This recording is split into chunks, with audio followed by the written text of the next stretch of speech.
పూర్తి నమ్మకం యేసయ్య మీద, యేసన్న మీద కాదు, యేసయ్య మీద. యేసన్న మీ కొరకు రక్తం చిందించలేదే, చేతులకి మేకులు ఆయన కొట్టలేదే, చేతులు బాగానే ఉన్నాయి, పక్కలో యేసన్నను పొడవలేదే, యేసయ్యను పొడిచాడు.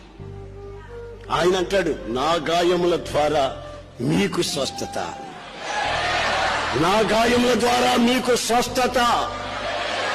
కనుక మీ పట్టణమునికి వచ్చినటువంటి అనారోగ్యమైన, మీ గ్రామానికి వచ్చిన అనారోగ్యమైన, మీ దేశానికి వచ్చిన తెగులైనా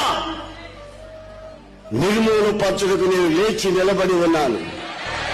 దూసిన కత్తిని చేత పట్టుకుని లేచి నిలబడి ఉన్నాను. దేవునికి స్తోత్రం.